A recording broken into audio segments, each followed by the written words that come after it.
Una idea no es nada. Hacer algo con la idea es el camino.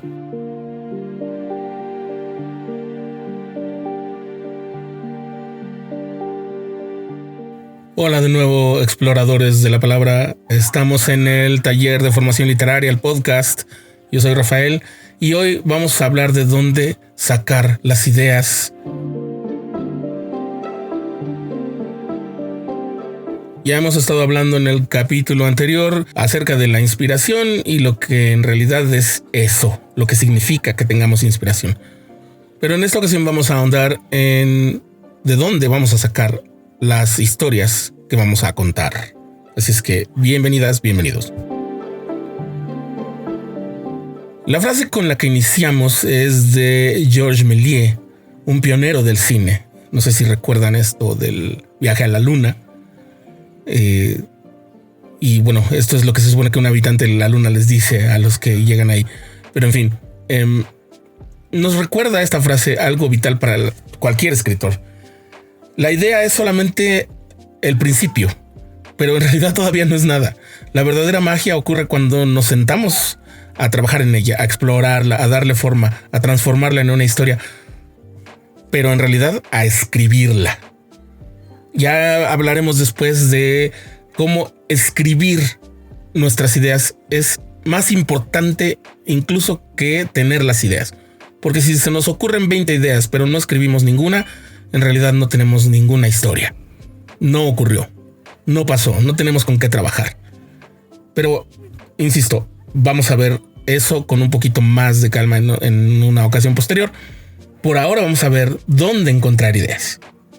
Y bueno, esto es algo muy nuevo para mí, porque me tuve que poner a reflexionar sobre de dónde tomamos nuestras ideas, dado que con las personas con las que usualmente trabajo, casi no tienen el problema de que no se les ocurre qué escribir. Vienen ya cuando tienen avanzado su proyecto. Ya escribieron, digamos, 2 capítulos de una novela, o ya la escribieron completa, o un cuento, etcétera. Pero a veces ocurre que hay alguien que tiene esta pulsión, este impulso de ser escritor o ser escritora, de ponerse a escribir algo. Y sí lo desea, pero como que no sabe qué escribir. O a veces a nosotros como escritores también nos asumimos como escritores. Ya hemos escrito cosas, ya hemos publicado cosas, hemos escrito cuentos, algunos poemas, alguna novela, y en determinado momento decimos, ¿y ahora qué historia voy a contar? No tengo idea de qué quiero contar. Perfecto, pues para eso es este episodio. Y entonces ahí está. Vamos a hablar de 3 cosas: la observación, la experiencia y la imaginación. Esos van a ser, digamos, para efectos de este episodio, 3 como opciones, 3 cajones grandes de los cuales podemos sacar bastante para poder comenzar a trabajar en una historia.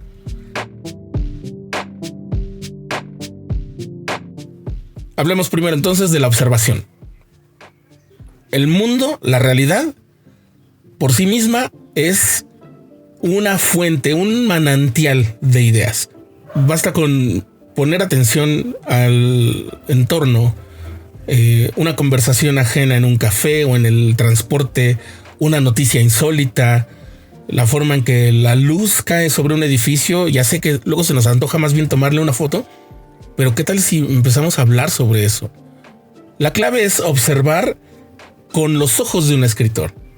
Ubican cuando tenemos amigos y familiares que estudian psicología y entonces mucha gente les está diciendo todo el tiempo, ya vas a analizarme, ya vas como a sacar conclusiones sobre lo que me pasa a nivel mental, psicológico, emocional, solo porque estás estudiando o terminaste de estudiar psicología. Y en realidad, bueno, los que están así normalmente no están queriendo analizar o elaborar trabajos interpretativos sobre todas las personas. Más bien tienen la capacidad de hacerlo, y donde se les requiera que lo hagan, lo pueden hacer, pueden comenzar a hacerlo.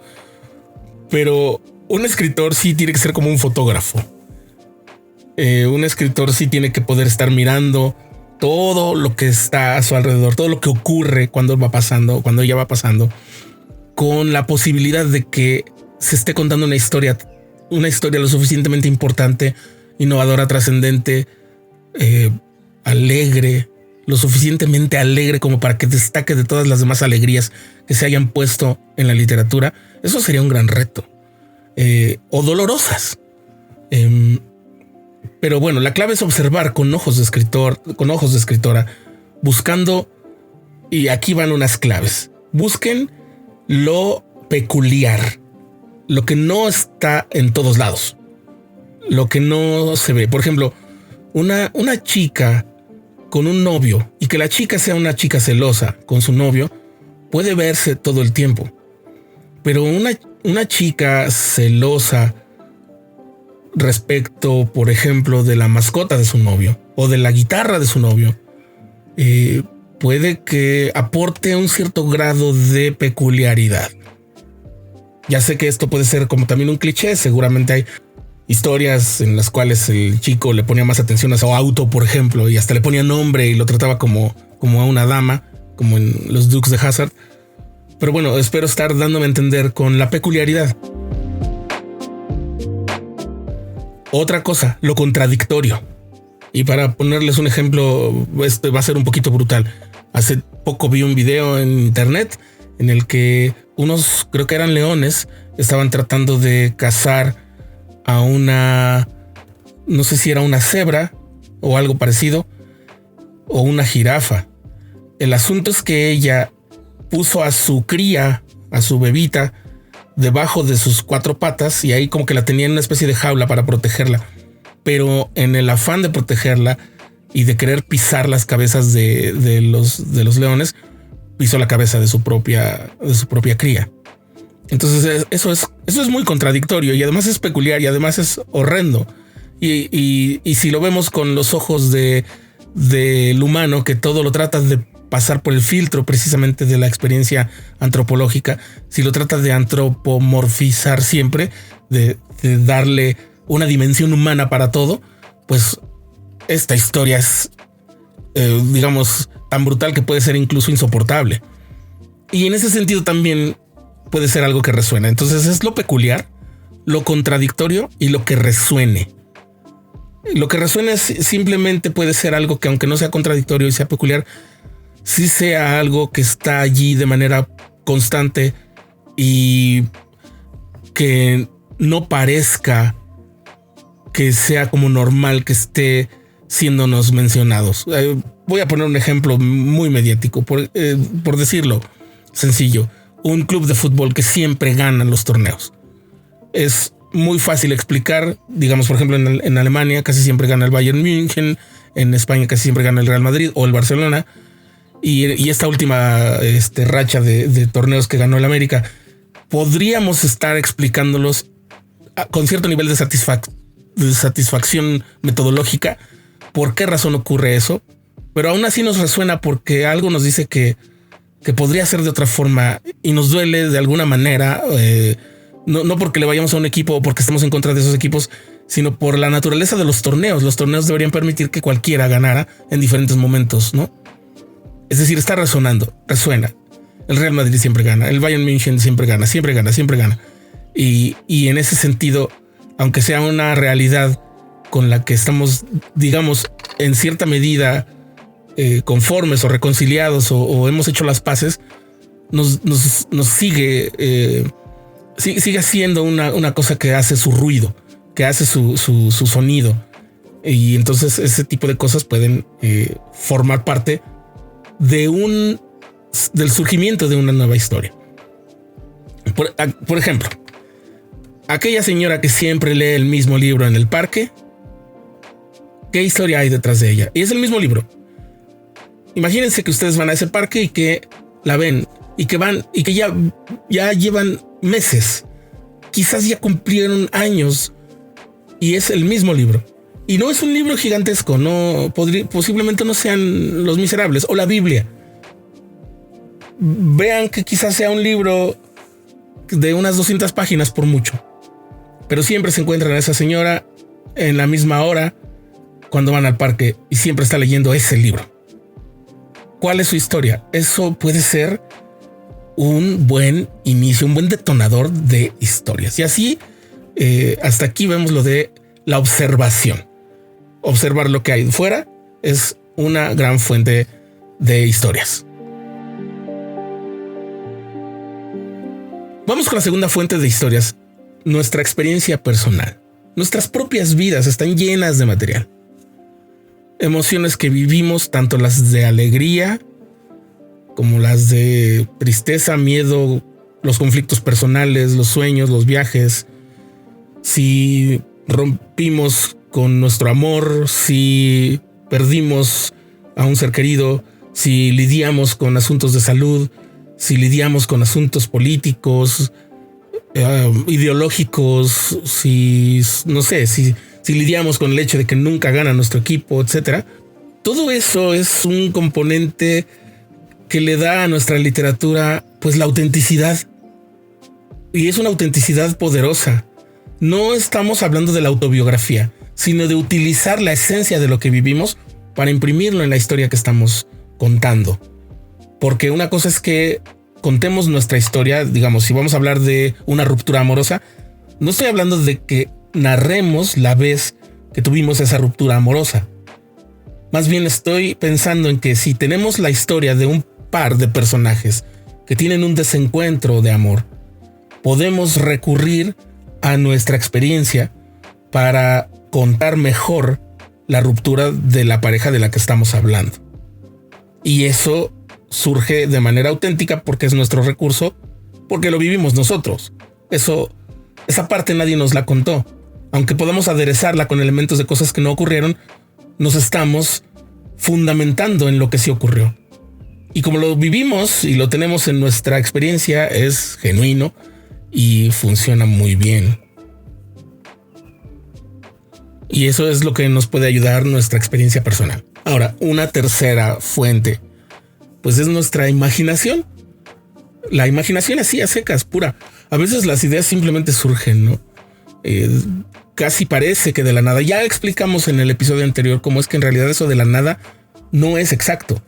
Sí hay algo allí que se ha estado gestando, que ha estado siendo, vamos a decirlo así, digerido en nuestra mente, en nuestro sistema intelectual, en nuestro aparato de generación, de consumo y de generación intelectual. Y entonces surgen cosas, ideas que pueden parecer muy absurdas y luego les llamamos sueños vívidos o imágenes mentales, ¿no? De repente esto de esas personas que están con su cabeza de caballo, como BoJack Horseman, que pues bueno, a alguien se le ocurrió en algún momento ponerle la cabeza de un caballo a un cuerpo humano, y eso es el resultado de la imaginación un poquito más atrevida, pues. No hay que subestimar el poder de la mente para crear mundos y situaciones completamente nuevas. Yo recuerdo, al respecto de esto, sí les quiero contar que cuando yo era niño había una serie, bueno, creo que la pueden rescatar allí en YouTube. Es una serie que se llamaba Los Super Amigos. Era de dibujos animados, era Superman, Batman, la Mujer Maravilla. Había creo que uno que se llamaba Relámpago, había los Gemelos Fantásticos, y no sé si está Aquaman. Y de repente no sé si estoy olvidando a alguien más, pero el caso es que en un capítulo de los Super Amigos conocimos y esa fue la forma como yo conocí a este personaje del mundo de DC, que es Bizarro. Y Bizarro en esa serie de los Super Amigos era en realidad un Superman mal hecho, un Superman incompleto, hecho al contrario, como enrevesado. Su cuerpo parecía ser más bien como dibujado sobre figuras geométricas rígidas, como si fueran cubos. Era blanco y tenía mal carácter y él tenía la misión de ayudar a la gente, pero ayudar a la gente para él significaba perjudicarla. Entonces Bizarro venía de un planeta que era un cubo, y en ese planeta todos eran como Superman, todos volaban. Y recuerdo que hay una escena donde ellos están en una como junta, como reunión en una sala de juntas, y está Bizarro queriendo poner orden, pero no hay orden porque todos están golpeándose entre sí, están discutiendo, peleando, volando de un lado para otro, medio que lo escuchan bien, medio que no lo escuchan, y quieren venir a la Tierra a salvarnos del caos espantoso en el que vivimos. Y para ellos el caos espantoso es pues la poca o mucha civilización que hay, porque para ellos esa civilización es caótica y es negativa. Entonces es un enfoque distinto que quieren venir a imponer por la fuerza, por supuesto, porque eso es justamente lo que es distinto entre Superman y Superman Bizarro. Y a mí me resultó muy curioso, por ejemplo, cuando nos mostraban precisamente el planeta donde venía Superman Bizarro, que era un cubo. A diferencia del nuestro mundo o de la mayoría de los cuerpos celestes que tienden a ser esféricos, tienden a ser redondos. Así que ahí hay un acto de imaginación increíble y eso puede también detonar muchas historias. ¿Cómo vamos a explicar la formación del mundo donde viven los Bizarro? La creación de los Bizarro. Sé que esto ya está hecho. Lo hicieron los mismos creadores que estuvieron a cargo de eso. Pero es un ejemplo de cómo pueden surgir ideas para historias de lo que aparentemente es solamente un divague. Estar divagando mentalmente, que en este sentido pues puede ser algo muy productivo. Si eso es lo que nos estamos proponiendo. Esas son 3 fuentes de ideas para contar historias. Ahora vamos a hablar no de fuentes, es decir, no de las cosas que nos encontramos en costales, sino de técnicas para generar ideas. Y por supuesto la primera de ellas pues es la lluvia de ideas. Un brainstorming le dicen en inglés. ¿Qué es una lluvia de ideas? Pues simplemente ponerse a escribir cualquier cosa que se les venga a la mente sobre un tema. Por ejemplo, si vamos a hablar, imagínense que hablamos de Superman, ¿no?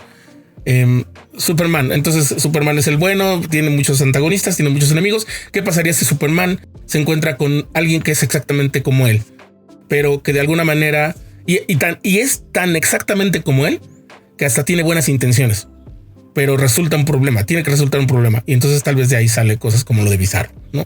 O como lo del doble de Superman malo que está en la segunda película de Christopher Reeve. Yo que a mí no me gusta Superman, ya estoy hablando mucho de Superman. Pero bueno, es escribir todo lo que se venga a la mente, todo. Sobre un tema. Cualquier cosa se vale, por ridícula, por lejana, por desvinculada que parezca del tema. Sobre un tema, un personaje, un lugar. No censuren su escritura, nunca a la hora de crearla, nunca la censuren. Siempre vayan así como va, como sale, como surge. No sé, porque de ahí, digamos, a ver, yo sé que muchos tienen como que algunas objeciones sociales y morales tal vez, pero por ejemplo, si dicen, imagínense que hubiera, no sé, no nada más un trío en el que están 3 personas haciendo el amor juntas. ¿Qué tal si pensamos en una sesión de 5 personas? Pero ¿qué tal si en lugar de 5 personas hablamos de 5 seres extraterrestres y cada uno de un lugar diferente de la galaxia? Yo sé que esto suena como a cosas muy chistosas, pero eso finalmente, aunque llegue a ser una idea descartable, son ideas que ya se pusieron por escrito, que ya llegaron a la libreta, y solo por el hecho de haber llegado a la libreta despejan el camino o abren la brecha para que entre otra idea que puede ser incluso más genial, más elaborada o auténticamente genial si esta no nos pareció tanto. También nos ayuda a despejarnos de pequeñas ideas que están por ahí puestas, que no nos dejan, digamos, tener la lucidez para que pasen otras que están detrás de esas, por las implicaciones que puede tener, ¿no? Hablando, por ejemplo, de lo de Superman Bizarro, a mí me gustaría mucho pensar en el proceso del cómo se explica, cómo vamos a construir la narrativa en torno a la creación de un planeta con esas características. Y si ya existe, pues tal vez podamos hacer otra explicación. Una explicación tal vez a nivel cósmico, otra explicación tal vez a nivel mitológico, otra explicación quizás a nivel arqueológico. Quizás los propios bizarros esculpieron su planeta hasta que fue un cubo. No lo sé, algo así. Entonces allí puede entrar justamente el brainstorming. Todo se vale, todo se apunta. Parecido al brainstorming, pero en realidad es una cosa distinta, es lo que se conoce como escritura libre. Se pone un temporizador, o sea, ustedes ponen en su teléfono, por ejemplo, un cronómetro en cuenta regresiva, 5 minutos o 10 minutos, y escriben sin parar sobre cualquier cosa, incluso sin tener una idea fija. Si quieren empezar a escribir palabras inconexas o aparentemente disociadas, empiecen a escribirlo. Frases tal vez que no están enlazadas una con la otra. No se preocupen por la coherencia ni por la gramática. Es nada más como hacer una especie de calentamiento del músculo de la creatividad. No hay una especie de desarrollo táctico, sino más bien solamente poner en marcha la escritura. Y eso también puede ayudar.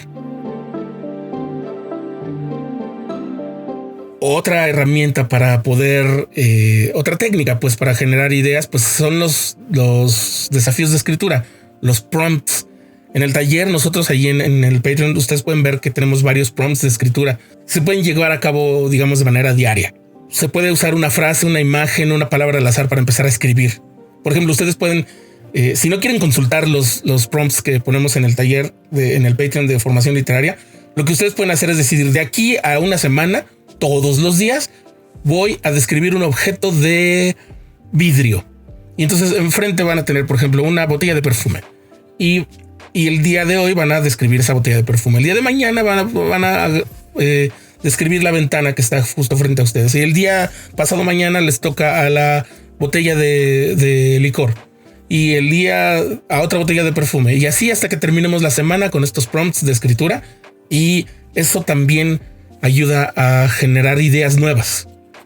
Esta técnica la usó recientemente un escritor noruego que se llama Karl Ove Knausgaard. Y él había ya publicado una serie de novelas que fue muy exitosa. Y cuando le preguntaron qué estaba trabajando, él dijo que estaba trabajando en describir un objeto cada día. Describir en, creo que no sé si eran 600 o 1000 palabras todos los días, un objeto distinto, y había comenzado con cosas que tenían que ver con la cocina. Es decir, durante un tiempo estaba hablando de frutas, de verduras, de utensilios de la cocina, de la cotidianidad más inmediata de todos de la experiencia desde que te levantas. Y eso le sirvió para empezar a escribir su ciclo de 4 novelas, cuyo eje temático común es las estaciones del año. Entonces tiene una primavera, un verano, un otoño y un invierno. Todo eso ocurrió solamente de su desafío de diario escribir sobre un solo objeto. Con una meta. Entonces eso puede ayudar muchísimo. Otra técnica para desarrollar ideas es la de combinar elementos inesperados. Es decir, que la combinación sea inesperada. Un ejemplo. ¿Qué pasaría si un astronauta se perdiera en un bosque encantado? Entonces es algo inesperado que nos propongan esa situación. Normalmente los astronautas se pierden en el espacio. O la clásica, que van a dar a un planeta al que no esperaban llegar o del cual no sabían nada. Pero en lugar de que sea un planeta, llegan a un bosque encantado. O quizás dentro del planeta está el bosque encantado. O no sé, incluso yo diría, a ver, un astronauta que salió a una misión espacial llega al mismo planeta, es decir, la Tierra, de donde salió, pero llega a un bosque encantado. Eso son asociaciones, digamos, en cierta forma inesperadas. Eso detona muy buenas historias. Por ejemplo, si un objeto común tuviera una vida secreta, ¿no? Hablando de este prompt del que les hablaba, estoy describiendo cosas de vidrio durante toda la semana. Entonces, ¿qué pasa si descubro que mi botella de perfume tiene una vida secreta? ¿Y en qué consiste esa vida, ¿no? Así que combinar estas ideas aparentemente dispares puede generar muy buenas chispas o muy buenas ideas que inician. No se vayan a frustrar si descubren que muchas de las ideas que surgen así llegan a no prosperar, llegan a detenerse y a no tener como que la misma carnita o la misma ilusión o la misma fuerza después de que las hemos empezado a desarrollar. No todas llegan a digamos que a término con el mismo nivel de éxito, pero nos ayudan a encontrar posibilidades y además ejercitan nuestra musculatura intelectual y como escritores.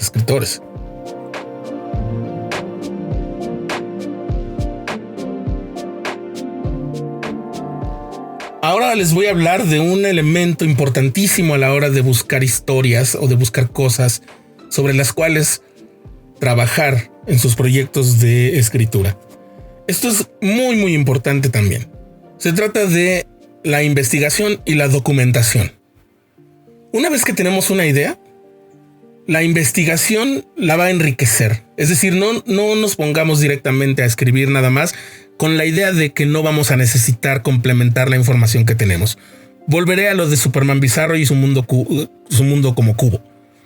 Es decir, yo creo que sería para mí una cosa importante averiguar si ya está desarrollada la historia de ese planeta cúbico y ver si yo voy a contar la historia nuevamente o, como decía, si ya existe la historia a nivel, digamos, naturaleza o a nivel de la misma explicación de la física o del cosmos como está explicado en el mundo dentro de esa ficción, y entonces yo puedo darle un enfoque más mitológico, es decir, cómo se cuentan los habitantes del planeta bizarro el origen de su propio lugar, o si le doy un enfoque, digamos, arqueológico, es decir, cómo es que sabemos que el planeta bizarro fue configurado por los mismos habitantes del planeta y cómo le hicieron, qué materiales utilizaron, cómo lo... Digo, puede ser algo sencillísimo como que a golpes le dieron la forma de cubo, porque además ellos son brutales y son muchos y son todos ellos, ¿no? Pero la propuesta está allí, ya está sobre la mesa. Y necesito la investigación, porque voy a necesitar darle verosimilitud a todo y además darle una coherencia, ahora sí, a mi historia. Si tu historia transcurre, por ejemplo, en un periodo histórico, hay que investigar la época bien. Si tu personaje tiene un oficio, por ejemplo, si tu personaje, no sé, ya sabes, típico, es un escritor, bueno, pues hay que saber cosas de escritura, de edición, de editores, del mundo de los libros, de todo eso.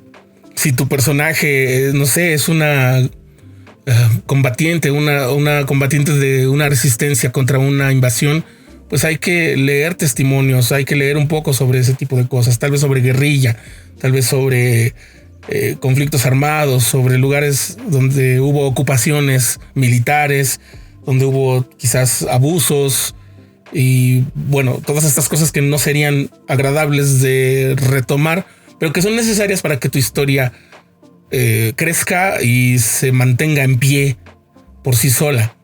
Así es que si tu personaje o si alguno de tus personajes tiene una profesión que resultó tan relevante para tu historia que tuviste que mencionar que tiene esa profesión, entonces hay que aprender todo sobre esa profesión.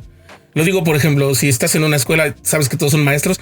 Bueno, con que tengas un conocimiento más o menos básico de lo que hacen los docentes, con eso basta. Pero si en este caso dices, no, es que este no es un maestro, este es un maestro de música, y esto resulta relevante para mi historia porque le da al personaje principal, o es el personaje principal, a través de la música consigue alcanzar ciertas cosas como su éxito profesional, su sanación personal, su, no sé, alguna otra cosa, algún objetivo que se haya propuesto, y tienes que entender el asunto de la música y no nada más de que él es otro de los maestros que están por ahí, ¿no?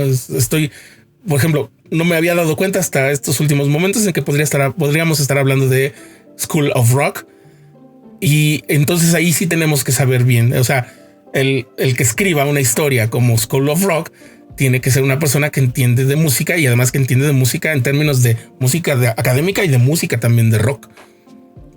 Por lo menos en un nivel mínimamente asequible como para que pueda darle credibilidad a la historia y entonces funcione. La documentación, es decir, aparte de hacer tu investigación, tienes que saber de dónde sale la información que tú consultas. Eso no nada más le aporta realismo a lo que trabajas, sino que también le da nuevas ideas. Te puede dar nuevos enfoques. Te puede aportar detalles, giros inesperados, etcétera. Y bueno, no tiene que ser al principio una investigación tan exhaustiva. O sea, no tienes que graduarte de aquello. O sea, no tienes que graduarte de astronauta, ¿no? En una asociación como la NASA. Pero sí tiene que estar lo suficientemente informada para darle cimientos a tu idea. Y bueno, finalmente lo que yo quisiera decir en este episodio, que ya nos tomó un poquito más de tiempo, lo más importante sobre tu idea es que esté puesta por escrito. cuando llegan personas para pedirme mi ayuda sobre sus proyectos de libro, yo siempre les digo, ¿qué tienes escrito? Muéstramelo. Y si me dicen, no, es que tengo la idea, pero no la he escrito, yo lo primero que les digo es, antes de que me platiques nada, escríbelo. No, pero es que mira, te quiero platicar. No lo hagas. Porque cuando me lo expliques, lo vas a soltar en cierta forma. Quiero que mejor lo sueltes a la segura, en tu papel, con tu propio texto escrito. Y si se puede hacerlo a mano, es todavía mucho mejor, dicen los expertos. Porque así con el texto ya tenemos con qué trabajar. No importa que el texto esté escrito de una manera, si quieren ustedes decirle deficiente o no tan grandiosamente literaria como quisieran, o que en el momento precisamente en el que sale el texto de su pluma, de su mano, sea un texto que no pueda alcanzar posibilidades así tal cual, pero en realidad es que eso es lo normal. Nunca una primera vez que está escrito un texto se presenta como ya lo definitivo. Es algo con lo que se puede trabajar. Es como si ustedes crearan el material. Es como si dijéramos, vamos a hacer un edificio, vamos a hacer un castillo con legos. Bueno, escribir por primera vez lo que tenemos que escribir es como ir a comprar los legos para ponernos a armar el castillo. Si no vamos a traer los legos, no vamos a poder hacer el castillo por mucho que nos lo imaginemos, por muchos planes que hagamos. Hasta que ya tengamos el material sobre la mesa es que podemos empezar a construir. Y lo mismo pasa, si no existe materialmente el texto, o electrónicamente por lo menos, si no existe el texto, no existe nada. La idea no está. Hay que ponerla por escrito, siempre, siempre. Y para eso es que yo siempre llevo un cuadernito. Por lo menos llevo cuadernos. Si puedo llevar unos más grandes los llevo, pero si no, mínimo llevo siempre un cuaderno a donde sea, incluso a las fiestas. Un cuadernito del tamaño de un bolsillo en el cual yo pueda escribir cualquier cosa que se me ocurra en el momento en el que yo quiera. No depender de la memoria. Eso es importantísimo. Y van a ver cómo empiezan a surgir ideas grandiosas de las cosas que ustedes leen, que pusieron en su cuaderno, y que aunque no se acuerden exactamente de por qué pusieron tal frase, esa frase, aunque ya esté en otro contexto o no sepan cuál es su verdadero contexto original, les va a dar ideas para empezar a crear una cosa nueva. Otra vez, el texto escrito es lo que verdaderamente funciona. Otra cosa distinta, pues no. Pues bien, para cerrar, solamente hay que decirles que las ideas están en todas partes. Solo necesitamos aprender a mirarlas y a darles espacio para que crezcan. En nuestro próximo episodio vamos a desglosar los pilares que sostienen los relatos. Y en esta ocasión, el libro sobre el cual quiero que tomen nota, por si llegan a tener la capacidad y la paciencia de leerlo, no se van a arrepentir, es El nombre de la rosa de Umberto Eco. Umberto Eco fue en realidad un académico, un investigador académico. Solo escribió El nombre de la rosa como novela.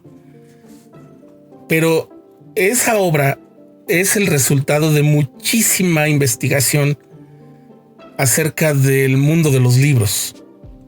Así que todo lo que había aprendido Umberto Eco en toda su vida dedicada a la investigación le funcionó, le ayudó para construir una historia que en realidad tiene todo el aspecto de un thriller policíaco, pero ambientado en una época del alto medievo, acerca de un texto perdido de Aristóteles.